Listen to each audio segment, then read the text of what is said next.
visit us, particularly here, so we went to Pawleys to visit her. And my memories are more so during the summers when they had camp, campers, so we got a big deal out of watching the campers. We didn't participate in the camp that much, but a little bit here and there, but just going to camp and going outside, and they had a large sliding board, and we loved playing on the sliding board. It had swings, so we would do that and just playing on the grounds.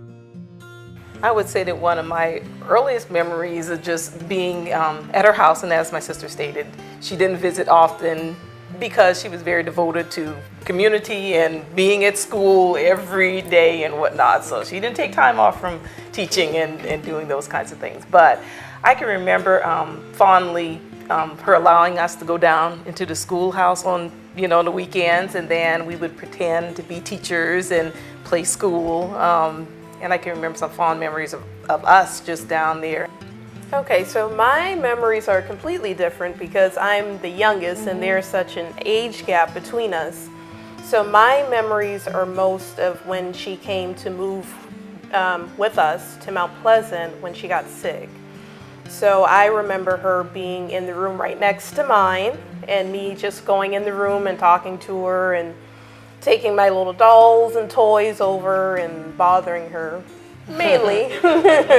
Those are my memories. So I do have memories of going to Pawleys and visiting, but most of my memories since I was about 7 years old when she came to move in with us are more geared towards when she was in Mount Pleasant with the family.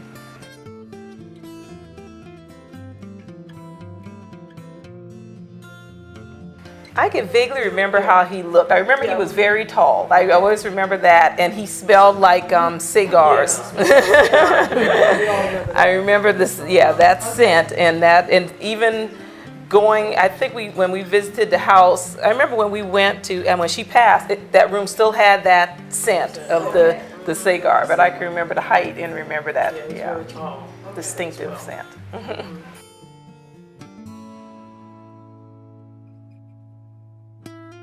I think her biggest legacy is just helping children who, might be, in an area where they're underserved. Underserved areas, really helping children who are underserved to get a good education and to inspire them to, go on and do greater things. That's, I think, one of the greatest legacies. Always the, kind of the underdog, trying to help that person to have the opportunities that maybe they would normally have. And I want to piggyback on what my sister said, because I've had the opportunity through organizations that I've been involved with through our preschool, as well as just coming in contact with people in the community where I've actually come in contact with people who have been her students or children of her students, and they speak so highly of her. Those lessons that she instilled, especially the character lessons, they have never forgotten. She just put them, or her expectation was at such a higher level for them just to be good human beings. It's not even students, just the quality of the character of the children from the school. It is just very apparent, and when you meet them and you speak with them and just how they speak about her, and it's like, we just can't do wrong because we are representing Miss Ruby, and they really have a pride about them. And like I said, it's just when you come in contact with them, you can just see it. You can just see that it's manifested itself. And I'm sure that their children are, benefiting as well with those same lessons that she instilled in the parents. Well, I think in addition to the legacy she left with her students, she also left a legacy with us. Because even with what we do with our work, we also work with children, mainly. Both of my sisters have worked with children with child care. I have worked with children doing school dental programs and things of that nature. So I think there's a definite influence there, and I think that there's always an expectation or standard that you have to try to uphold and try to strive for being the best that you can, and trying to, even if there are times where you say, well, I don't think I can do this, I don't think I can do this. And it's like, well, just try. You may not be able to do it, but just try. So that is always still ingrained in me as well.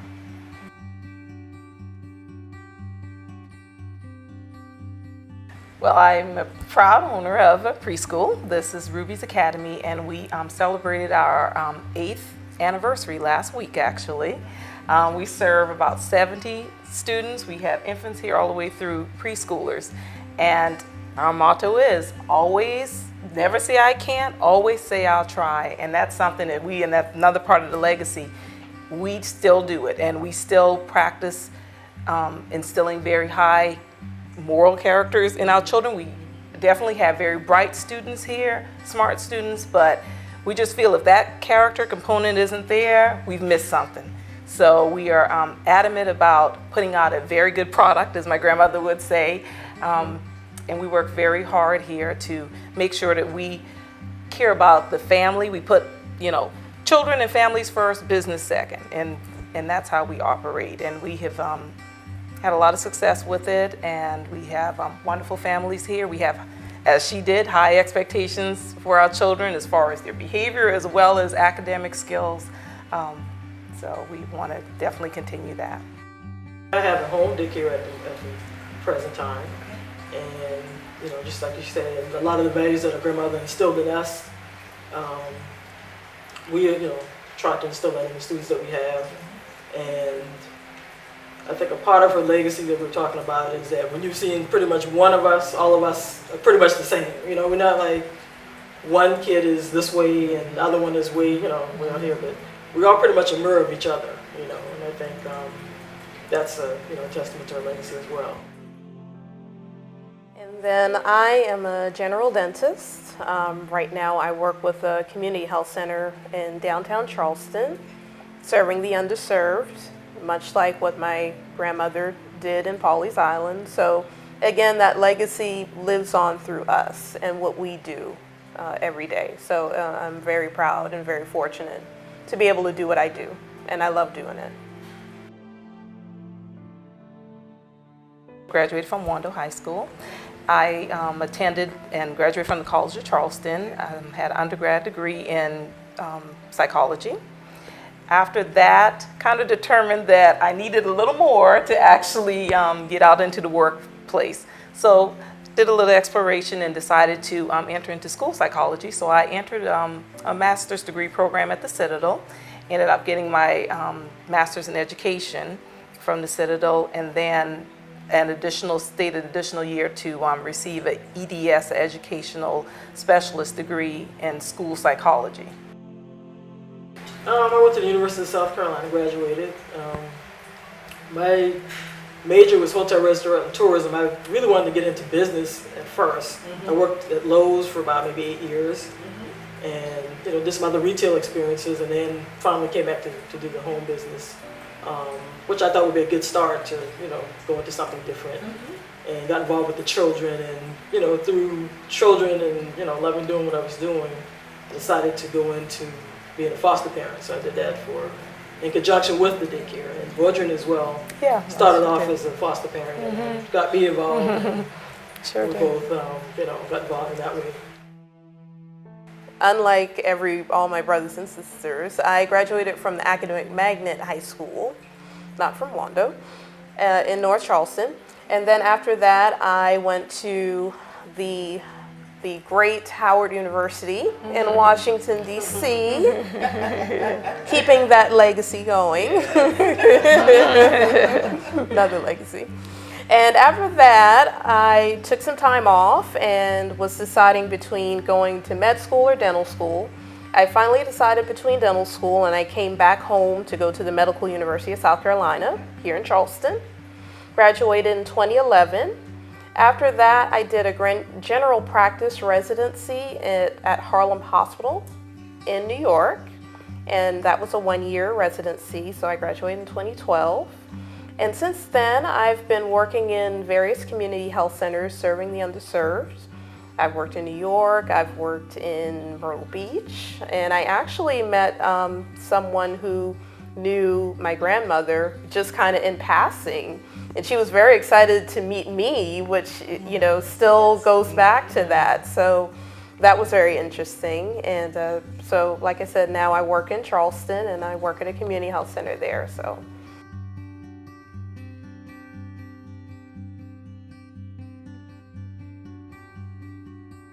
A large one-room building with lots of desks. She had a stage, and we loved playing on the stage, and has a few rooms, you know, on the side of the stage, and we'd go and play in there. Chalkboards and lots of books, you know, bookcases. And, yeah, I can remember vividly her ringing the bell, and I have the bell here. At my school, we use it for our fire drills. Instead of turning an alarm, we will shake the bell, but the bell is in my office. But that is definitely tied to the school, and she would step out onto the porch and just shake that that old-fashioned school bell. Yeah. And so my memories are pretty much the same. Definitely remember the stage. That was probably one of my favorite places. And they had a chalkboard kind of near the stage, and I would love just writing on there and doing math problems and stuff on there. And I remember there were chickens there, and I remember vividly getting pecked by a chicken. I remember that, yeah. And yeah, so yeah, just memories of just being there. Remember her going up the steps and down the steps and thinking how does she do it every day and things like that. So. Well, I will say one more thing about the school when she was talking about that. I do remember how they did have it set up, which I loved. When I describe our school on tours, I always refer to, and they're like, "Oh, how did you come up with the name Ruby?" And I go into it. I always tell them it's like the Little House on the Prairie kind of school, because I loved how they allowed the older children to be teachers and mentors to the younger children, and that's a wonderful thing that they did do at the school, and it was just that sense of community with the children. Because you think about it, today it's like, how did they have all those children in the same room and do anything? Wouldn't it be too noisy? Wouldn't the behaviors be out of control? But they weren't. So they weren't. I heard there were some unconventional methods used.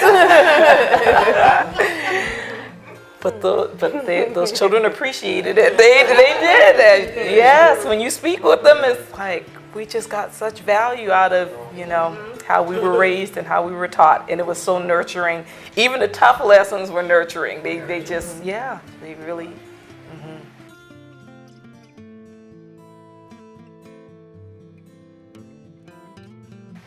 Well, like I said, most of my memories were of her being in Mount Pleasant. So I remember around Christmas time just watching Rudolph and watching, the different things with her, and, just being able to be around her and just to just enjoy that time with her. And, I was young, and so I didn't really know why she moved in with us. When you're that young, you don't really know what cancer is, or, but you just know, oh, well, my grandmother's here. Oh, okay, well, that's nice. So let's go bother her, that sort of thing. So that's what I was good at.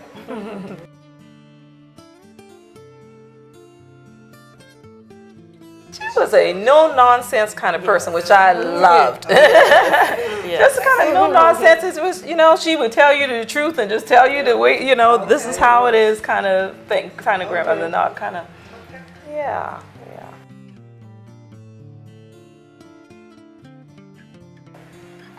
Thank you. I love you. Thank you, yes. Yes.